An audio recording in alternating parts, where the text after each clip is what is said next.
Welcome to the Middle of Culture. I am one of your co-hosts, Eden. And I'm your other co-host, Peter. So, Peter, how you been? It is the week of Thanksgiving. We've been just chatting before we got recording about our Thanksgiving feast experiences. How have you been the last couple of weeks? Been well, work has been the same usual soul-sucking grind that it always is near the end of the year. But it was nice to have yesterday and today off, and I don't have to work this weekend or anything. So have a little 4-day weekend to sort of recharge myself for the coming month of December. I am currently now booking what I would consider elective surgeries out to the 22nd of December. So, not a lot of time left. Fun times. Snip those vas deferens. Oh, that just happens in the office. That's not even a surgery. Oh, well then. And I'm pretty sure I'm popular enough with those that I think the last time I heard I was booked out till February for those. Ooh, good to know. So you're the person to call if I ever want one of those, is what you're saying. Oh, yeah, totally. I mean, I don't know if you take my insurance. Not only am I here's the thing. Even for some people, even cash price, like self-pay, we're cheaper than if their insurance covered it at other people, because I have insisted that we be the cheapest in town. And so every time they talk about raising prices, I just inform them that if prices go up, I will no longer perform that procedure. Damn. It's sometimes, sometimes it feels good to be a gangsta. It kind of does. So, But how have you been? Good. Keeping busy. Have you been reading or playing or watching or doing anything fun in the cultural production department besides the thing we're going to be talking about today? No, because of the thing we're going to be talking about today. Now, that's not entirely true. I have continued the usual Sunday night. My youngest and I sit down, and if we have an episode of Lego Masters to watch, we'll watch one episode of Lego Masters. And then we follow it with one episode of The Great British Bake Off. But that just ended. We watched the finale last Sunday, so we don't have that anymore. Although I did suggest to him that given that Christmas time is now approaching, it might be a good time for us to institute an annual tradition of a Hawkeye rewatch during the month of December. Oh. Because that's got some nice Christmas vibes, and I just found that show delightful. So I think we may start that up. But no, haven't really. I mean, the family, we all went to see Black Panther Wakanda Forever today, which, would be fun to at least talk about in passing on a future episode once you've had a chance to see it as well. I do have one question for you about Wakanda Forever. Okay. On a scale of 1 to Jason Momoa, how hot is Tenoch Huerta as Namor? Now, I'm not saying in regards to his characterization. I'm not saying in how he is used in the film. No. Purely hotness. I know what you're going for. And I'm going to say that he kind of ties Jason Momoa in a different way. There's a realness to Tenoch Huerta's to him that, you look at Jason Momoa and he looks like he was grown in a lab somewhere. He does. And Tenoch Huerta doesn't have that look. He looks like a super hot real dude. Yeah, he's a little like you look at him and you go, wow, he's gorgeous, but also he looks like he's actually human. Yeah. Which is kind of like super cool. Yeah. I really like Tenoch Huerta. I'm glad he's getting work. I think he is inspired casting for Namor. I am very excited to eventually see the film just to see the ways in which they reinterpret the Atlanteans and Namor to be this Mesoamerican civilization instead. I'm excited for that. But yes, from what I've seen in the previews and such, Tenoch is looking great. Oh yeah, and he is definitely one of the highlights of the movie for me. Well, hopefully we'll get more of him. Hopefully they didn't kill him. Don't spoil it, but hopefully they didn't kill him. We'll get more of him. I'm not saying anything. Give me the flashback movie of the invaders. Bring Chris Evans back. Bring him out of retirement. What's he doing these days? Making Buzz Lightyear movies? which I honestly haven't seen yet, even though it kind of looked fun. No, I have no time or patience for that. That's fair. That's fair. What about you, though? Any, you mentioned before we started recording, I think that's when it was, that you were playing some game that made you pay attention to it. Yeah.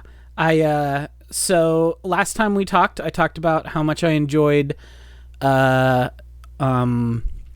5 Royal, but that I had missed the third semester because I did not raise my confidant score with one of the characters enough, which meant that, of course, I had to turn around and replay it. So I replayed. Okay, I replayed all of Persona 5 Royal, made sure I got my confidant, but because it was New Game Plus, I didn't have to grind my personal attributes at all. I was a 5-star and everything, so I didn't have to ever study or lift. I guess I did have to work out because I wanted my HP and my SP to go up, but I didn't need to go work in the bar to raise my kindness or study to raise my knowledge or any of that kind of stuff. So I was able to just focus on my social connections. So I was able to max out literally everybody. I got max rank confidant with everyone, which meant I got to see the entire back quarter of the game that I had not seen the first time through. And it was delightful, really. And I think I mentioned this last time, but this cemented it for me. It's in my top 10 of all time games. It really is. Wow. It's really That's a good awesome. game. And so that meant that I immediately wanted to play the semi-sequel epilogue Persona 5 Strikers. So that is what I've been playing since that came in the mail. We talked a little bit about how Persona 5 is a very traditional, dungeon crawling JRPG where you have dungeons that you go through, you fight enemies with a team of 4, it is turn-based combat, all that sort of stuff. Persona 5 Strikers is very different in that it is a Dynasty Warriors style game. Okay. So it is real-time combat against dozens and dozens and dozens of enemies at a time.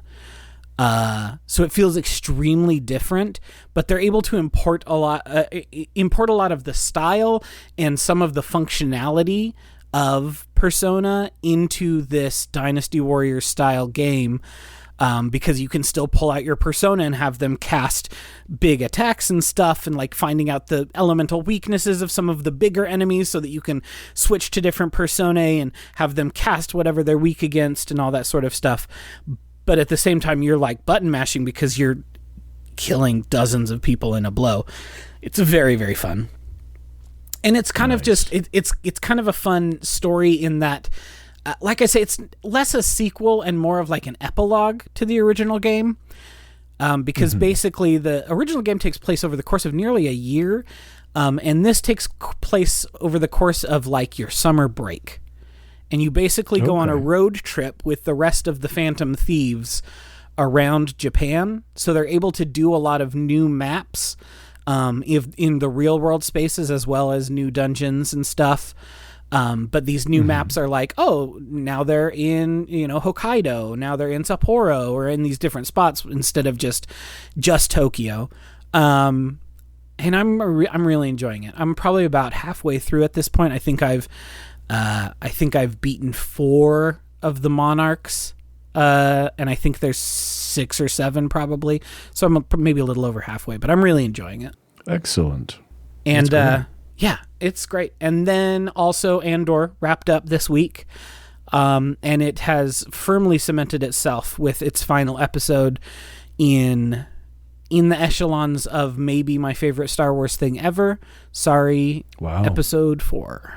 It's very good because we can't really talk about it because I don't want to get spoilery, but it's very good in that it shows what happens when real people stand up to real structures and real violence that is done against them without having to rely on supernatural or fantastical elements.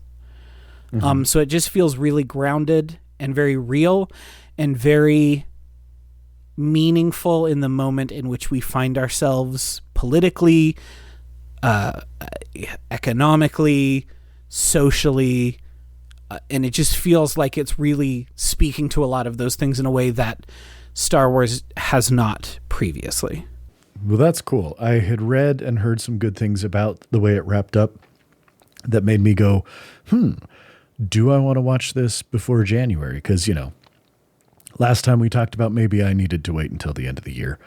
I'm still toying around with the idea. It has a more hopeful end than I was afraid it was going to be perfectly honest, Okay. without being cloying or pandering or feeling like a cop-out. It does feel more hopeful than I expected. Okay. Good to know. Like I say, I'll have to see if I get around to it in the next little bit. It just might be one of those things that I kind of decide, you know what, as a treat, I'm going to save it until next year. Fair. Now that it's out, I am going to watch it with my wife. I'm going to have my wife watch it with me. And nice. I think she'll like it. But I also know that she is bad at waiting a week for a new episode of a show. So I was like, why don't we wait till it's done and then you and I can watch it together, because then we can watch it back to back to back to back over the course of a weekend or two. Mm-hmm. Sometimes the binge is nice. Sometimes it is. Anyway, obviously we didn't have that many pop culture things to talk about because we have been busy, as you kind of previewed early on. What have we been so busy doing, both of us? You more than me, even. Well, so for those who are not aware, there's this little thing called NaNoWriMo, stands for National Novel Writing Month, has been around for quite some time. If I'm remembering correctly, I think that the not-for-profit organization that sort of runs it was started in like 1997 or something like that. Yeah, it's old. So it's funny because every time I would tell somebody about it, then I'd have to be like, no, this thing's been around for like 25 years. Anyway, the idea behind NaNoWriMo is that you start on November 1st and you write a target goal of 1,667 words a day. And as you arrive at the 30th of November, in theory, you have a roughly 50,000 page novel/novella done and dusted. And it is something that, we both kind of decided, hey, independently, we didn't know that we were both each doing this, but we kind of said, hey, let's do NaNoWriMo this year. And I told you that I was going to do it, and you told me, hey, guess what? I'm doing it too. So that has been the reason I have read nothing, watched nothing other than my Sunday night, normal Sunday night Zen TV shows that basically get it so that I can mentally and emotionally prepare to go to work the following day. But yeah, it has been pretty much, if I've had free time, that is probably what it has been, it has gone to. That is extremely fair. So, what is your word count as of right now? We're near the end of the month. We're not quite to the 30th yet, but what's your word count right now? As of today, November the 25th, I am currently sitting at 51,453 words. Damn, boy.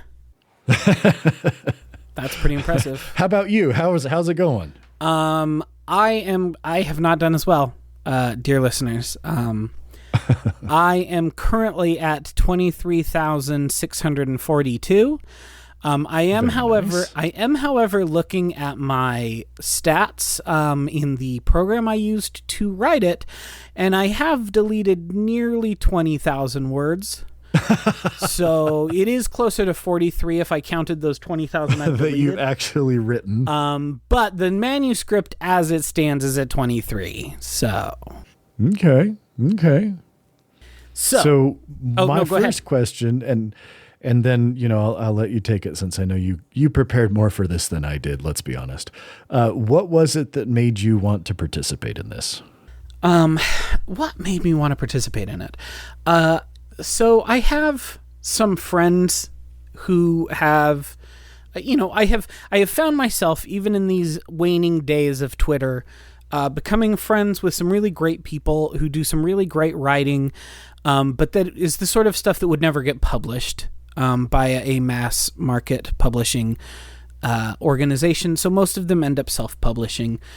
Even though I find a lot of their work to be as good, if not better, than many of the mass market published things that I've read in the last few years.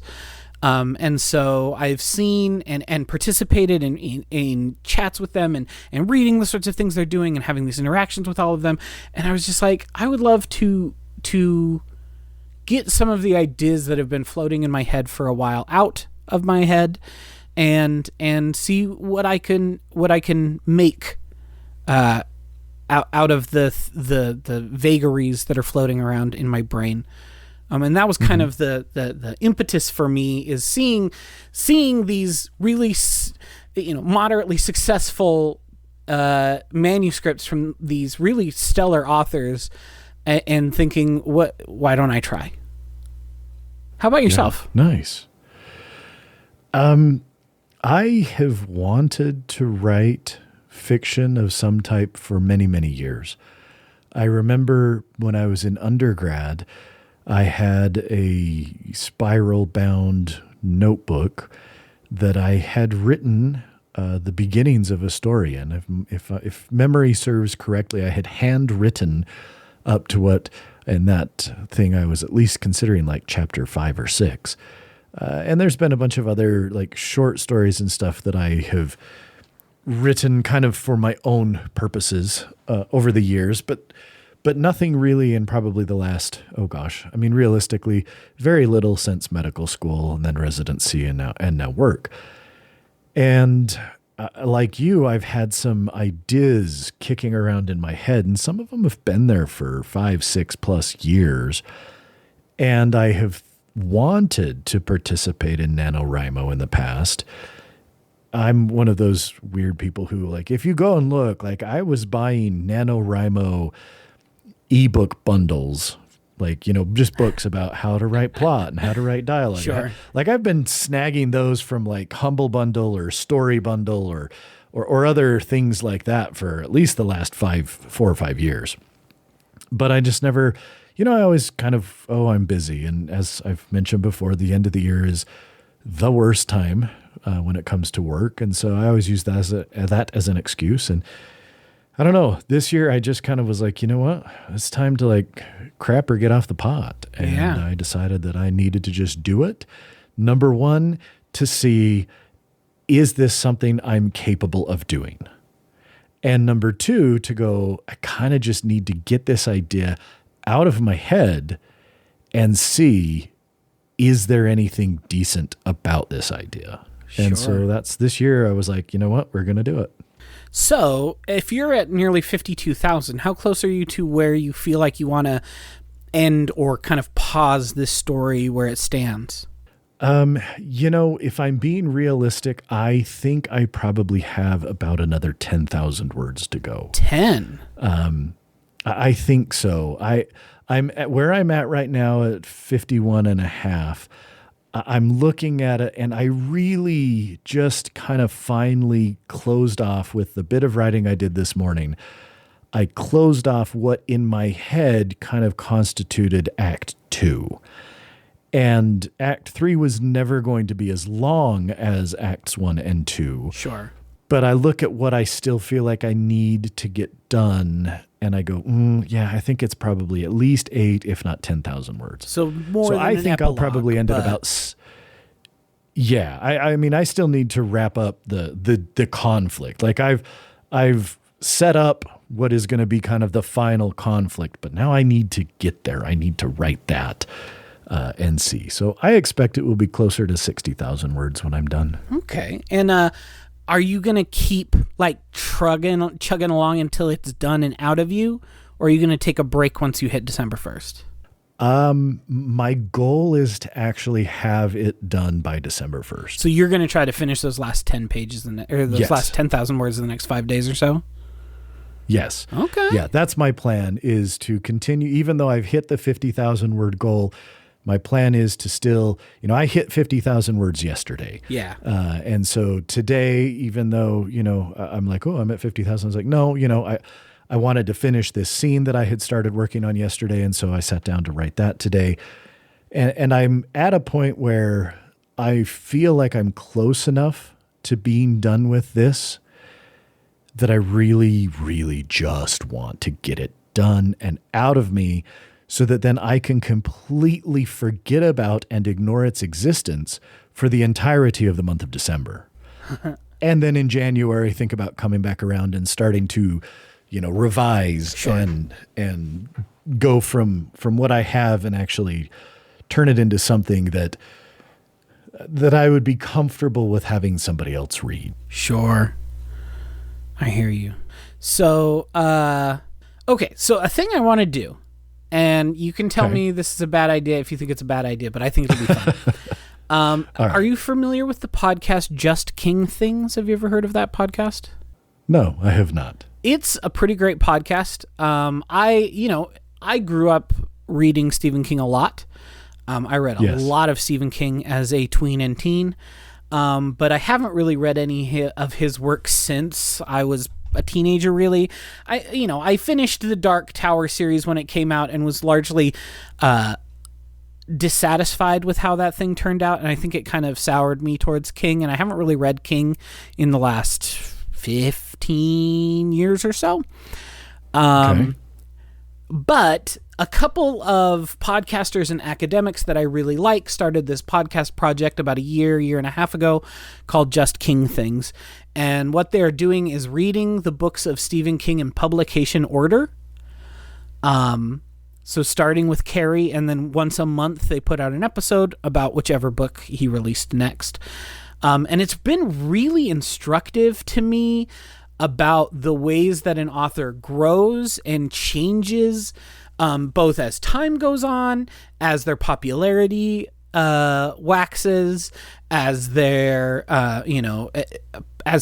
place in the pop culture imaginary becomes cemented. Because in 1987, 1.5% of all the books sold in the United States were Stephen King books. Wow. Quite literally. Well, and I don't know what it's like now, but I remember a time when you could not go to the movie theater or turn on the TV without a Stephen King adaptation being presented to you. Yeah. I mean, he is so firmly entrenched in like pop culture deity. I mean, the man sells more books than God, quite literally, more than scripture. So like it literally sells more than God. And I think that I still have a lot of fondness towards the books of his that I read when I was a kid. And it's a really interesting podcast just to hear. Again, it is Cameron Kunzelman and Michael Lutz. They're both academics. They're both PhDs. One of whom is currently, I think they're both actually currently teaching. And so they just have a really good way of engaging with the media from that angle. But one of the gimmicks that they do, which is the gimmick that I want to maybe steal, is that at the start of each episode, they impromptu, one of them has to give a 5-sentence summary of the book that they read. No more, no less, not written beforehand, impromptu, thinking about the storyline, thinking about the plot, thinking about the characters, and saying, okay, in 5 sentences, can I tell the main thrust of what happens in this book?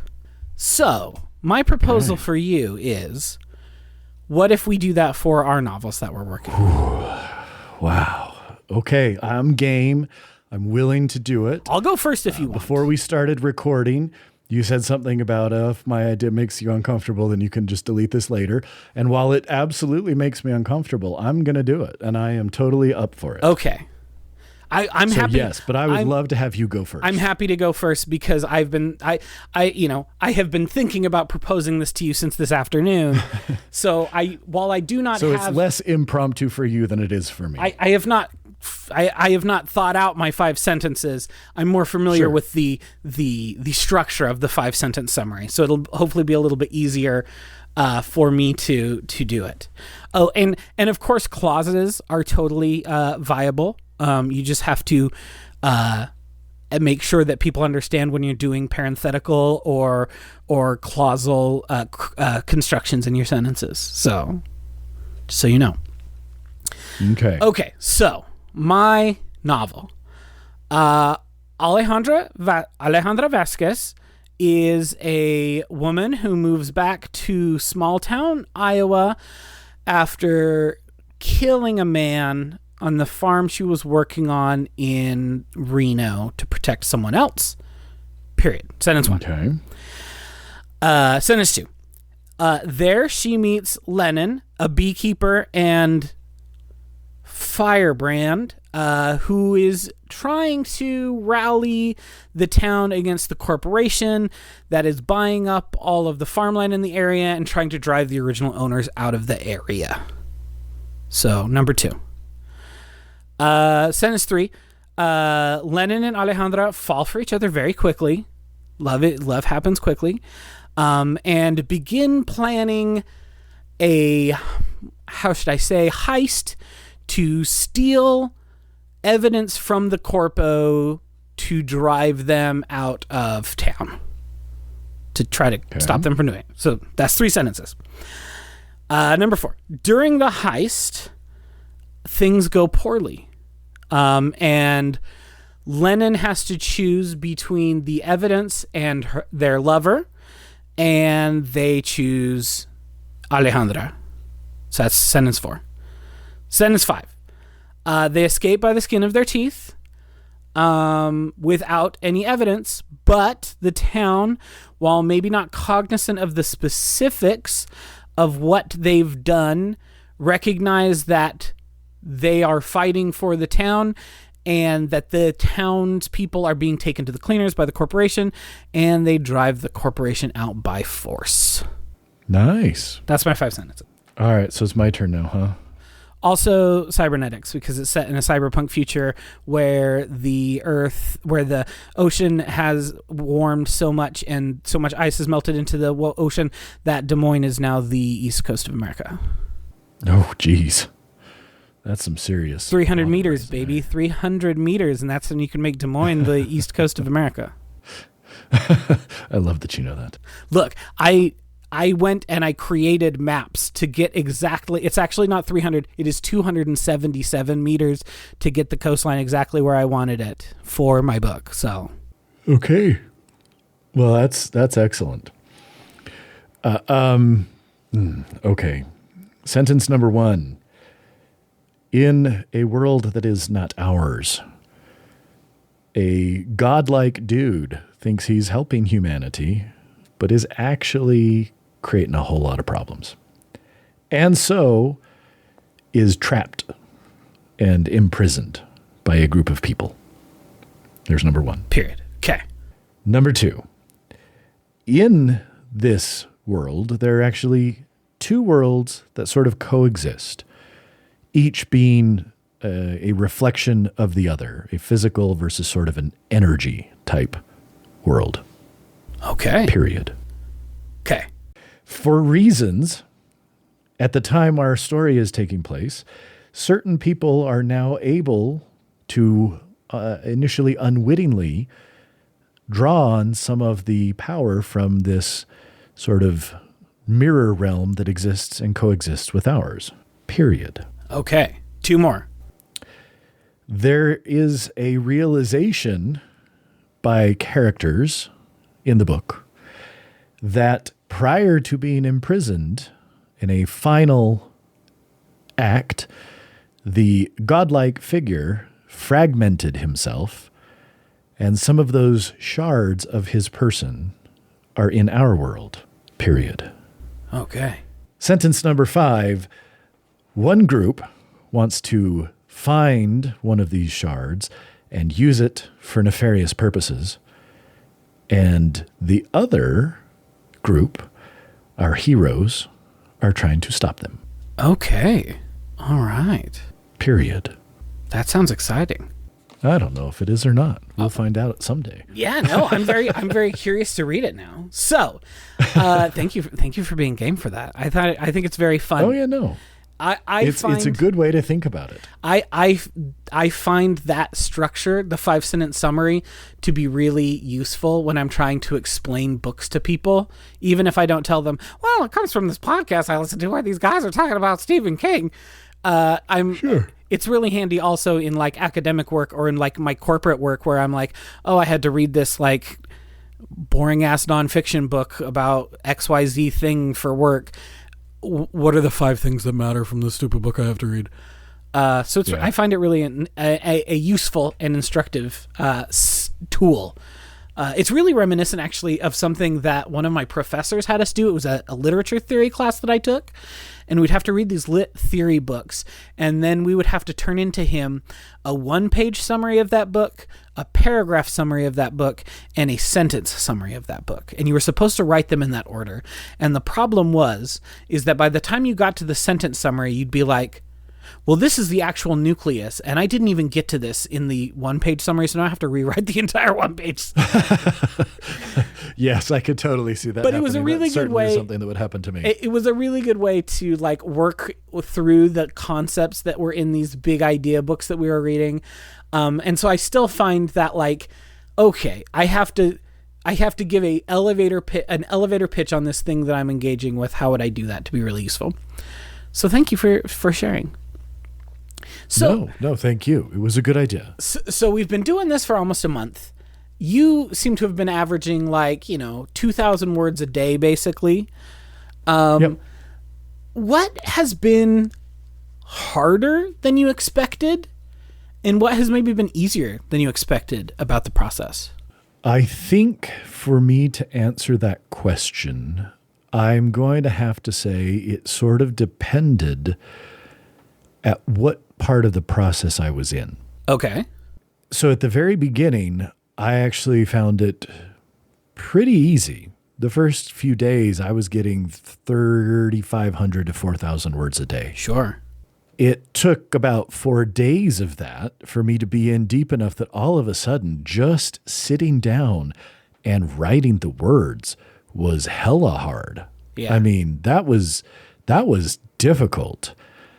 And then at some point, a switch sort of flipped for me where it again started to be surprisingly easy to get the words done. So I would say the last week, maybe even 10 days, it was pretty hard for about a week plus or minus in there. And it really felt like it was taking significant effort for me to get the words out. Uh-huh. And then there was just, I don't know, something shifted a little bit. And yeah, I'd say maybe the last week or so as well. That part has been surprisingly easy. Interesting. What about you? Well, I would love to follow up that with you before I answer. Is there specific types of writing or scenes or interactions that you're finding easier or harder to put to paper? Are you finding dialogue flows like water, but when it comes to the action scenes, it's just really clunky and hard, or what sort of experience are you finding there? No, you actually nailed it exactly with that. I'm finding that the dialogue and I would even say some of the world building has come pretty easy.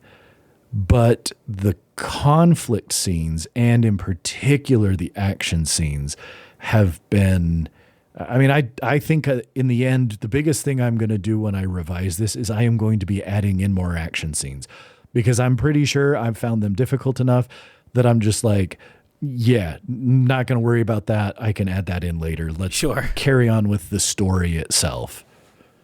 And I think you're like, she won. She won. He lost. Moving on. Well, so I'm going to, yes, and I'm going to actually go and I'm going to look at the Marvel Cinematic Universe as sort of a way I think my brain is working this way. And that is that while there are some shows, some movies, some shows and things where The action parts of it are really exciting. I mean, come on. There are some scenes in Captain America and the Winter Soldier where I just want to watch the fight scene because they're so tense and engaging and gripping for me. But there's a lot of Marvel shows where I'm like, I am so in love with this project, and then we get to the action scene, and I'm kind of like, I mean, I get why you feel like this needs to be there, but it feels so much less important to what matters in the story. And that's where I find myself, where I get to these, quote, action scenes, and I'm like, I'm just going to crap something out here enough that I know what I need to work on when I come back and revise it. Because what happens at the end of this action scene is actually what matters. But the scene itself matters a whole lot less. And so I think I find myself not that interested in writing them because I'm kind of interested in, well, where's the story going to go from here? Sure. So I think that's why it's been that way for me. Sure. Yeah, I have found, like, obviously it sounds like your premise has a lot more action in it than mine has so far. I have not reached the denouement when it comes to writing mine. So I just have sketches and outlines for those parts. So I've not really had to get to the meat of the action scenes yet. So I'm a little apprehensive to get to those. I'm afraid it's going to be hard. Yeah, but I find, I don't know. I find a lot of joy in trying to find the voices for the characters that I'm making, and trying to find ways to make them seem individuated. Does that make sense? Oh yeah. Like when, and part of the thing is, like, each chapter I'm also, it's in third person. It's not in first person. I don't know what sort of writing you're going for. Third person omniscient for the most part. Yeah. With kind of emphasis on different people's views in different chapters and stuff, but it's definitely third person omniscient. That's exactly how mine has been. It definitely from particular perspectives, and even for myself, I'm putting those in the chapter titles to help guide me as I'm writing those chapters. Like, this chapter is from Alejandra's point of view, even though it's written in third person. So Alejandra is the focal character here. So I put her name in the title of the chapter, or Lenin is the focal character here, so I'll put their name in the chapter head, just to remind me, okay, what is Lenin seeing here? How are they interacting with the world? And that sort of stuff. And so it's been really interesting when they're on screen together, because, I'm a very visual person, so I'm imagining all of this in my brain. But when they're on screen together, I'm doing the same in my brain. Yeah. I'm trying really hard to make sure that how does Alejandra react to this? What does Ale say? How does she respond to what Lenin is doing? How does Lenin respond to what Ale is doing? And how are their interactions different? Even when it comes to like the text conversations between them, what are the particular, typing picadillos that Ale has that Lenin doesn't? Ale never capitalizes anything or uses punctuation in her text messages, whereas Lenin does. So things like that I have found really fun. One thing that I thought would be harder than it was, this is embarrassing to say, but I'm going to say it anyway. The sex scenes were not as hard as I thought they were going to be. There you go. I gotta say it. It's true. The juices flow, metaphorically and physically. Like, it's just, you just hit it. You hit a point, and it just makes sense. So that has been interesting. A little embarrassing to say that is a thing that is in here. Especially if it is a book that I'm like, oh, hey, do you want to read this sometime? Don't worry about the lesbian sex. It's fine. But, One does as the book calls for, one does as the book calls for. And I've just been reading a lot of stuff to try to, especially in days like I like you started really strong, and then it's gotten harder for me to get words on the page every day. And there are a couple days I've missed, but eventually my goal, I have fairly bad ADHD, in case listeners didn't know that. I was diagnosed when I was like 6 or 7, and I have a fairly severe case of it. Not bad enough to need medication for it, but I could probably get the medication if I wanted it. It's bad enough that if I said, "Yo, doc, give me Ritalin," the doctor would be like, "You got it, buddy." But right? I try not to. I've learned to manage it. I'm very good at stimming. This is what transformers are great for from work for home, because I just assemble and disassemble transformers on my desk during every boring meeting that I'm in. There you go. But so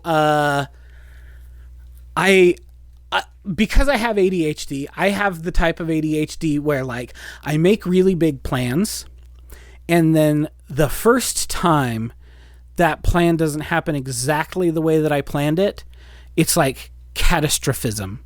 It's like, it's over for me. I missed one day. I didn't hit 1,667.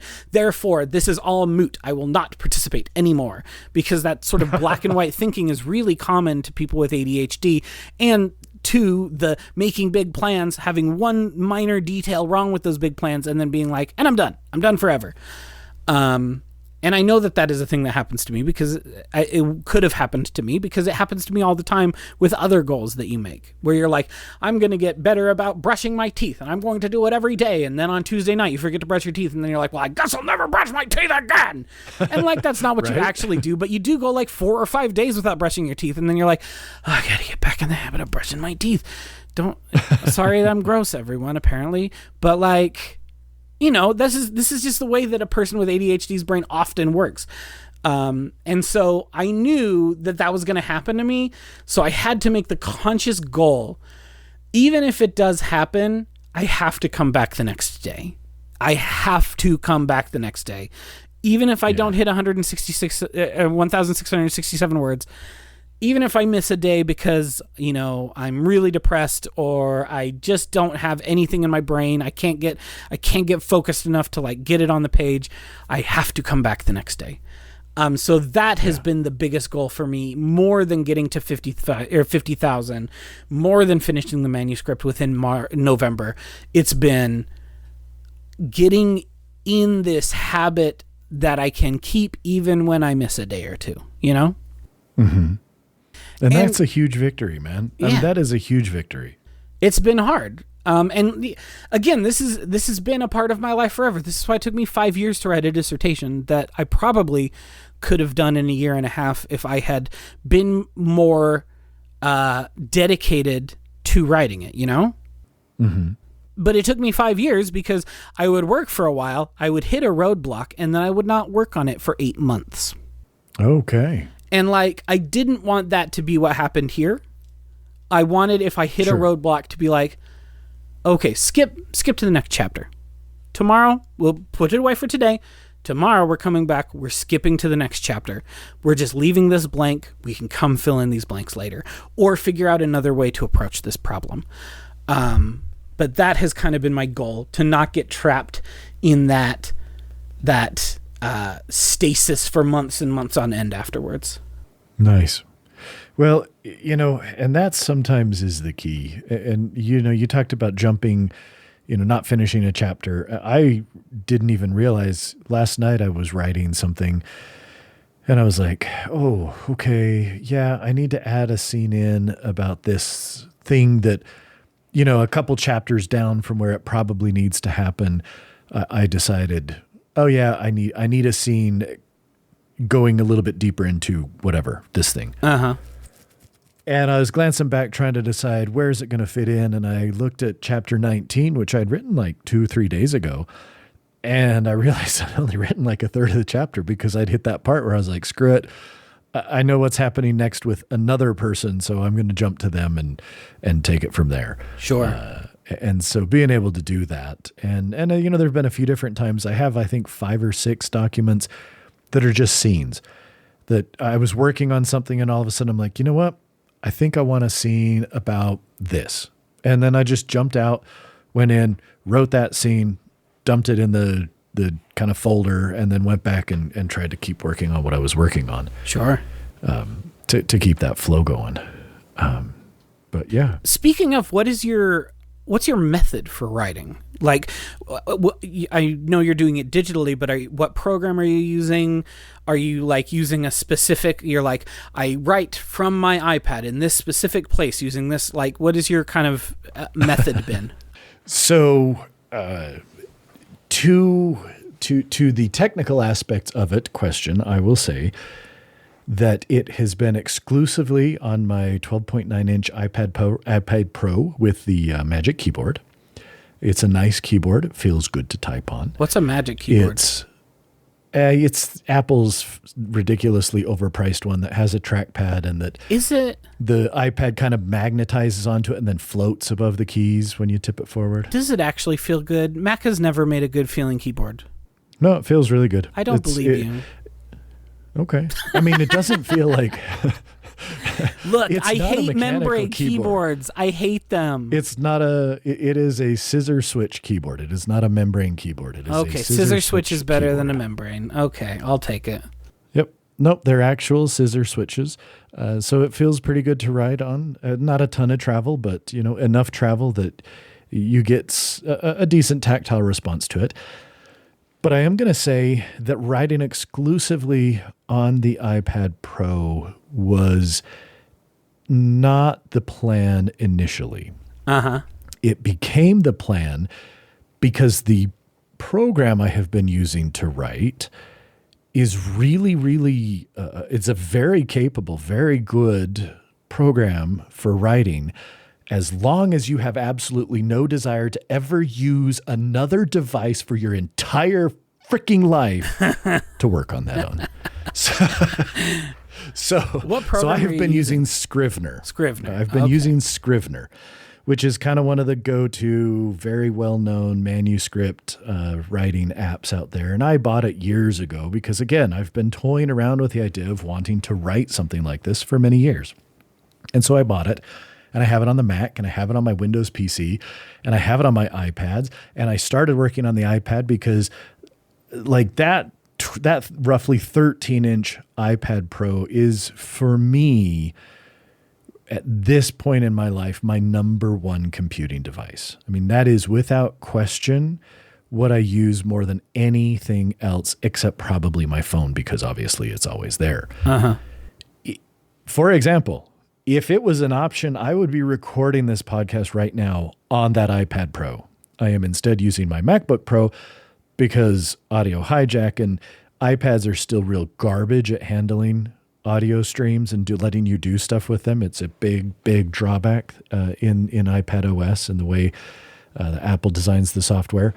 But I edit all of these podcasts on that iPad Pro. I edit all of any videos I edit in LumaFusion on that iPad Pro. And it's just like the perfect size. I've got the Apple Pencil, so I use the Apple Pencil to either take, quote, handwritten, I mean, they're not, quote, they're handwritten notes, but digital. And so really the way I've been doing it is Apple Notes has been my drafting tool where I can take, for example, again, I have issues, don't judge me, or judge me, I don't care. Whether I'm using my 13-inch iPad Pro, but no, that's too big. You don't want that. So maybe the 11-inch iPad Pro, or maybe I'm at church and so I have the iPad mini in my pocket and the Apple Pencil for that. And so then I can whip the iPad mini out, flip it open, and just start scribbling down notes with the Apple Pencil. And so that's where most of my plotting, my notes, my thinking about things, that all happens in Apple Notes. And then I sit down to Scrivener and I write using Scrivener. And again, the way that the Apple Notes will sync immediately. I mean, it is basically instantaneous across every one of my devices as long as they have some type of connectivity. I can put Scrivener on my iPad and I can have the Apple Notes thing kind of floating in a window behind it.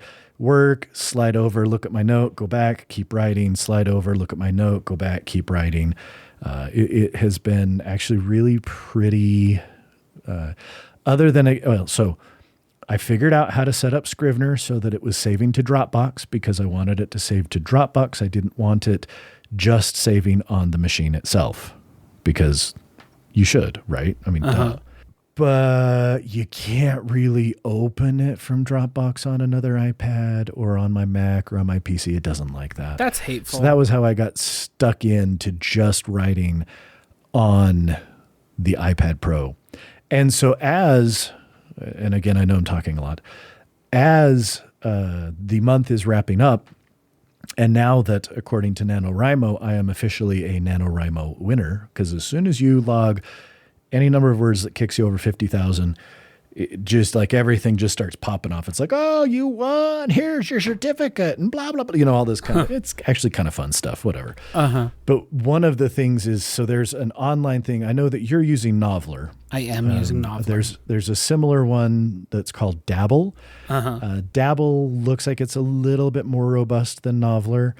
And Dabble gives you, if you're a NaNoWriMo winner, you get a code sent to you for 50% off a year subscription. And so I am looking at perhaps migrating to Dabble so that it is truly cross-platform and device agnostic, because Scrivener sadly is not. Yeah, I as you mentioned, I'm using Noveler, which is an extremely bare bones version of that exact thing. And were I to be starting over from scratch again, I don't know that I would use Noveler because it is pretty tetchy, all told. For a while, it was like not letting me delete old chapters that I didn't want to keep anymore. So I just had to like drag them to the bottom of my list of chapters. But then I finally here's what I think it is. I think Noveler is new. It's in beta, and I think a lot of people are using it. And I don't think it was quite ready for prime time yet. So I think that it's suffering from that. It does, however, offer a very simple export option. So I have occasionally backed it up just to be safe. Every 3 or 4 days, I will just download the DocX version of it and throw it into my OneDrive. So worst case scenario, I only lose a couple days of work instead of everything. Good call. But that hasn't happened yet. But were I to be doing it again, I would probably just do it in Word Online, because that is also device agnostic for me, because I can use that anywhere. It's true. I can use it in I have a license, so I can use it on my laptop. I can use it at work in my work laptop.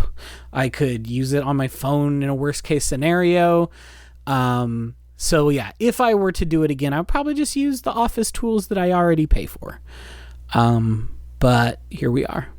Yeah, I thought about that because, again, Word has actually a very nice iPad version that I could use that or use it online or any of that. The thing I have liked about Scrivener, and I'm going to need to play around with Dabble a little bit and make sure that it still at least meets these needs, was kind of having a sidebar there with a folder that was titled Research. And in that Research folder, it's not really research, but that was where I could have character sketches and notes about a place or a location and that kind of stuff. And it was nice to be able to be in whatever chapter I'm working on, go over to that sidebar, boom, open that up, immediately snip just right back to the chapter, the document chapter that I was working on. That makes sense. And Word's not quite designed for, you can do all that stuff. It's just a little bit slower and a few more steps to do that jumping around and everything. So, yeah, I have been keeping that sort of stuff in a OneDrive or in a OneNote. So that is likely what I would do also if I were using Word, is just have all of those, like all that errata in a OneNote, because that is even easier for me to use on my phone if I'm like somewhere and I want to pop something in there, because OneNote's also what, like my wife and I use to do our grocery list. So like I'm constantly using OneNote. So that would have been really easy. Scrivener's one of those things that like I always kind of meant to learn when I was in grad school, because it had been recommended to me as a great tool with which one could write a dissertation. But I also just did my dissertation in Word. So I know how to make Word do what I need it to do, because I have already written a 200-page book with 57 images in it. So there you go. I know how to make You know, Word do I what it will needs to say, do. I will say one other app that I use, and I use it kind of a lot. It's called Drafts. It's iPad, iPhone, Mac, so it's all Apple specific. But the thing I love about it is it launches immediately and immediately goes to a blank note where you can just capture the text. And even more important for me is I actually have a complication on my Apple Watch watch face where I tap it and almost instantly it is ready to transcribe a note for me. Oh. And so even if I'm just like walking through the halls, I just reach down, I tap that button on the watch face, I dictate that thought into Drafts, and then I hit close. And I know that that's now going to be on my phone, my Mac, my iPad.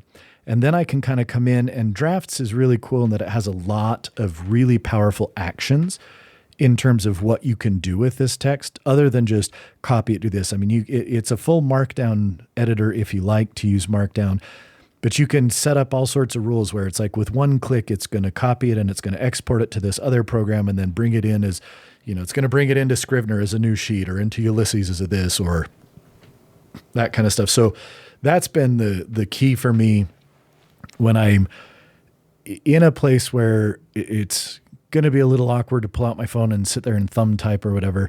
I just, on my watch, tap Drafts, dictate into it whatever thought I needed to get out of my head and then close. And then I know I've got it there. And then I can pop open Drafts on something else and kind of take action with that text that I captured really. Nice. Yeah, that seems, yeah. It's really nice to see how easy that sort of stuff can be. Because, like, my gut reaction would be normally, let me grab my notebook and a pen and, like, jot this stuff down. But then I have to transcribe it later and blah, blah, blah, blah, blah. Uh-huh. So I found it a lot easier to just do that stuff straight into something I could at least copy-paste from. Yep. But such is life. So kind of to wrap up, since we're at about an hour, how would you holistically rate your experience in doing NaNoWriMo? Do you feel like it was, or is, because we still have a few days left, do you feel like it's a thing you're glad you've done?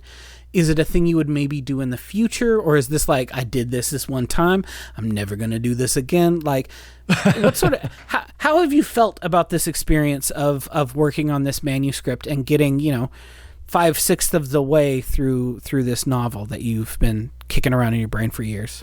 I, at this point, would say that this has been, for me, a really, really great experience. I am very glad I finally decided to do it. I absolutely plan on doing it again next November. And am really, while there's definitely some times where it's been challenging, and there were some times where it was like, look, I was getting up at 4:00 in the morning so that I could work out, make sure boys were up, and then write before I went to work because I knew that there wasn't going to be any time afterwards. There were times where it felt like a chore, but having gotten to the point where I'm at and, having an end within sight and going, damn, I actually did this thing. Yeah. I feel really positive about it, and I'm really, really happy that I committed to doing it and that I went after it this year. So I don't know. What about you?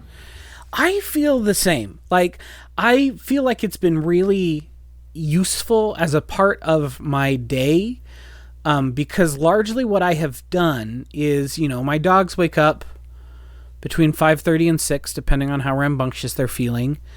And then I take them out and I bring them in and get my wife off to work because she needs to be there by 7. And then I would have this weird liminal time before I needed to start work. But like all of my morning duties were complete. And that was when I found was like the witching hour to get, at least a few hundred words in. Is I would, I'd make a big pot of coffee and I'd get my first mug and I would sit down and turn on some weird music and just start writing. Yeah. And I really want to keep doing that. Even outside of NaNoWriMo, I want this to become like a thing that I do on the reg as like yes, a regular part of my life, because part of the problem or situation, however you want to describe it, is that, I have imagined this dystopian cyberpunk future of the United States, and I'm doing it like I've read and am reading a fair amount of cyberpunk because I want to make sure that like I'm not retreading things that have already been done in the genre. I want to make sure that I'm bringing something new and fresh, and I think that a rural focus is something that you don't often / hardly ever see in cyberpunk. And so that was one of the big things that I wanted to do in this book that I'm working on, is to make it be small towns, farm town cyberpunk. But I have had a lot of other ideas about other people, other conflicts, other factions, other sorts of difficulties that would arise in this future that has been created, that I'm really excited about writing other stories in it, Nice. And so I have bare bones ideas for at least 3 other novels or novellas in this same setting that would be not necessarily direct sequels to one another. If anything, they would just be kind of maybe interconnected, like a minor character from one might show up in another, but not like the continuing stories of these 2 people. And so I don't know. I want to keep working on this. And one of the big things, as I said, I've written like 43,000 words, but my actual manuscript only has 23,000 in it. Obviously, that means I do a lot of editing while I'm writing. And I'm not very good at just shitting out a first draft and then leaving it be. That is, in fact, one of the things I'm the worst at. And so I would like to get better at that, though, at just like getting it out of my brain and then coming back days later, perhaps, and doing all of that addition. But sometimes I find that hard while I'm writing. And so I type a bunch of stuff and then I delete it all. And then I type a bunch of stuff and then I delete it all. And then I type a bunch of stuff and then I delete it all.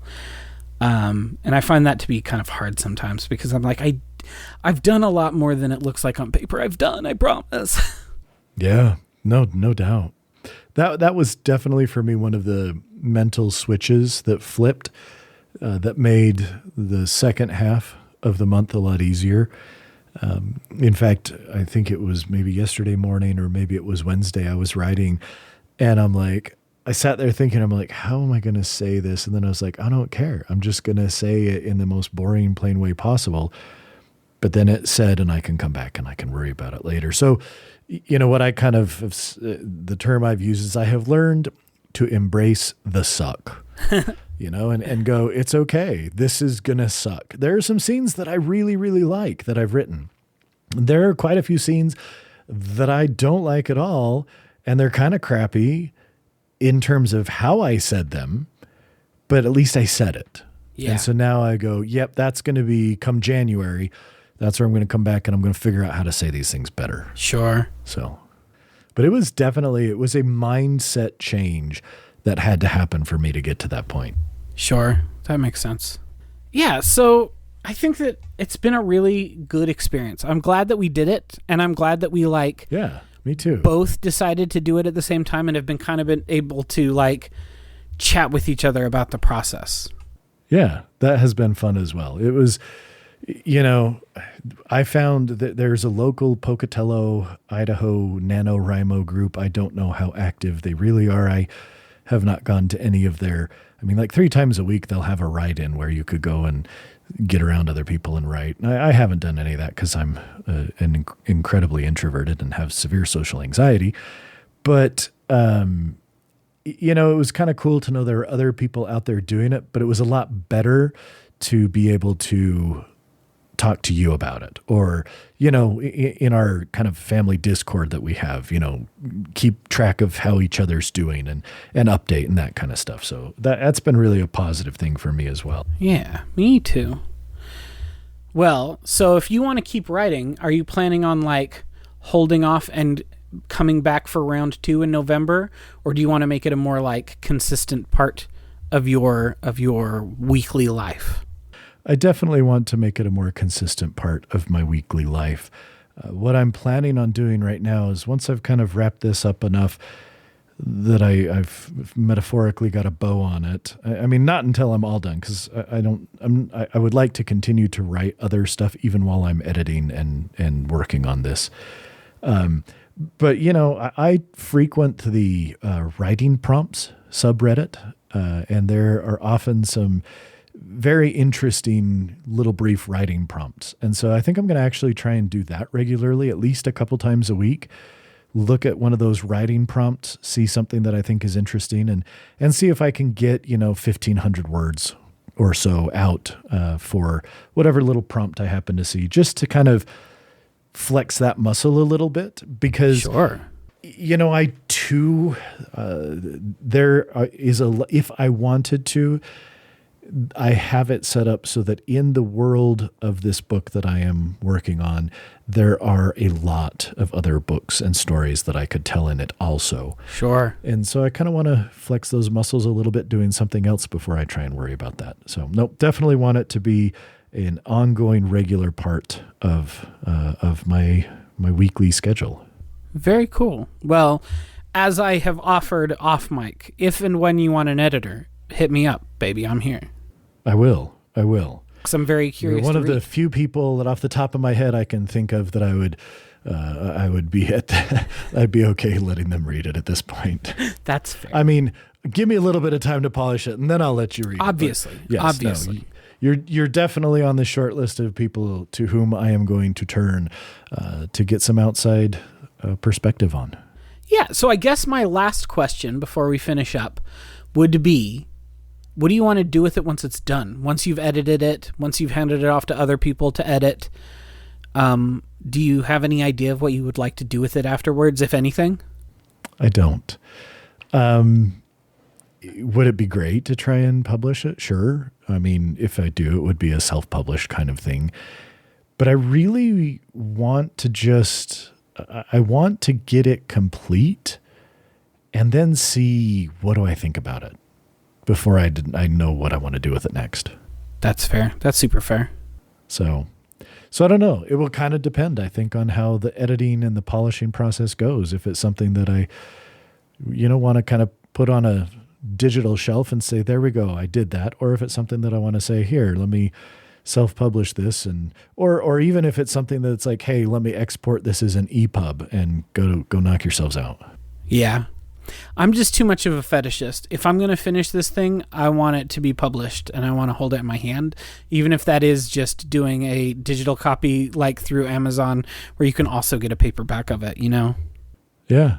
No, that's awesome. I just totally I like having a thing. I say as like I still don't have a copy of my dissertation, even though my father-in-law offered to buy me one a year and a half ago. At one point, I need to finally have my physical copy of my dissertation on my shelf. Still don't. Whatever. But I do like that kind of stuff. So I think that would be fun someday. Yeah, it would. Well, cool. I think it's been great. I am excited to keep writing and to also keep reading other things to inspire me to write more. Definitely. I agree. So we will wrap up there. If you have any comments or questions or anything like that, you can reach out to us at feedback@themiddleofculture.com. You can always go and leave us reviews or star ratings on the podcast platform of your choice, because it does help people find the show. Also, I will give you a kiss if you give me 5 stars.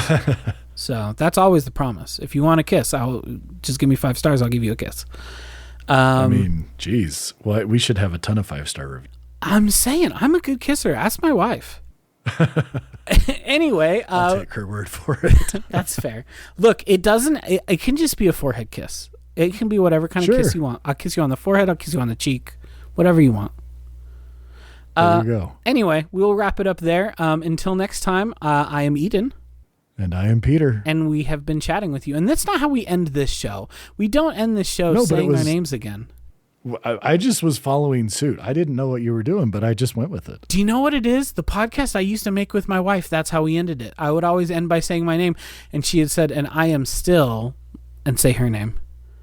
Or she'd say, I have always been Cassie. That's what she would say. I like that. So anyway, apparently just try a new thing invaded my brain for a little bit while we were making this podcast. But anyway, thanks for listening, and chat with y'all later. Bye.